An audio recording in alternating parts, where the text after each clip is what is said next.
Once again, people need to stop with the misinformation, man. In the gospel, didn't God get wrath?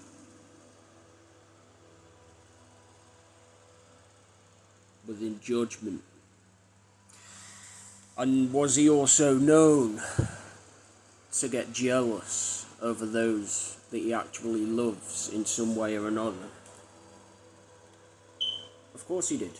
But yet you've got these backward-ass clowns online now bashing jealousy as an evil hatred thing. You know, it's putin, it's, you know, putrid even. It's this, it's that. And, you know, that's complete and utter horseshit. I mean, God was known to get jealous. And what many people don't understand is jealousy can also be a sign of protection over those that a person genuinely has a connection with somewhere down the line, you know. And that's not a bad thing. If anything, we require more jealousy in men. Now, there's a difference between worldly jealousy that basically provokes men into committing evil acts, yeah? There's that type of jealousy, worldly jealousy, which is technically envy. And then you've got godly jealousy, which is not meant out of evil intention. Rather, a lot of the time, godly jealousy is linked to protection over those that either a man or a woman has a connection with somewhere down the line. And that's not a bad thing. So once again, people need to stop with the misinformation, man. You need to stop leaning upon your own understanding and start reading what the gospel actually means. And you also need to seek after spiritual discernment in order to discern truth from lie, fact from fiction, and wrong from right. Because not everyone that claim to be right are right all the time. Just like those who claim to be wrong are not always wrong either. You know, sometimes they're right. It all comes down to their level of spiritual discernment and where they are in here and in here. And trust me when I say this, if I'm saying that there are two types of jealousy in this world, then people need to stop leaning upon their own understanding and know that jealousy isn't this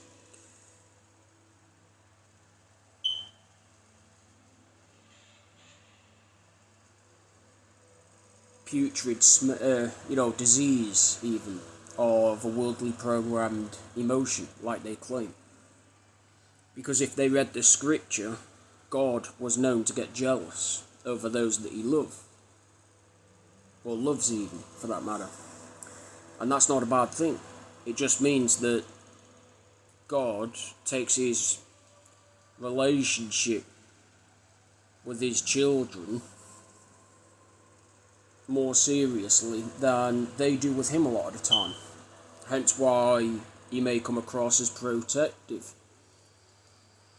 But yet, like I said, these backward-ass clowns like to take everything nowadays and trample it and portray said things into being bad things, when that's clearly not the case at all. You know, people nowadays, they don't have a conscience, they don't have common sense, knowledge, wisdom or logic, and they're one brain cell away from death.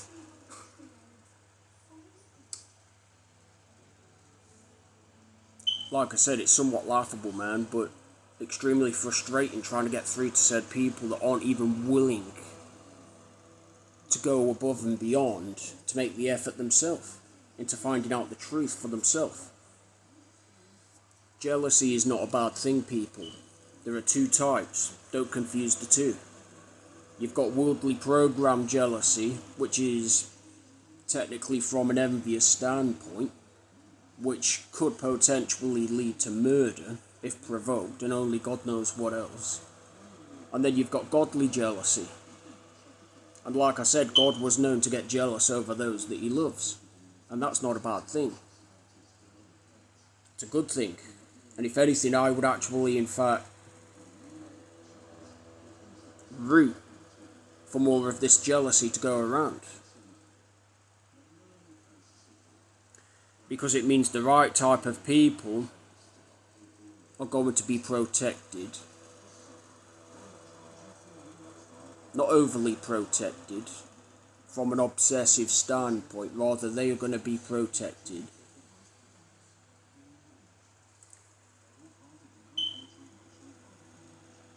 in order to grow and evolve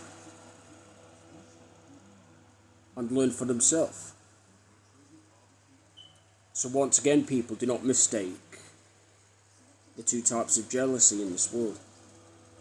And I will share biblical passages on this just to prove my point. It is what it is. It's a wrap.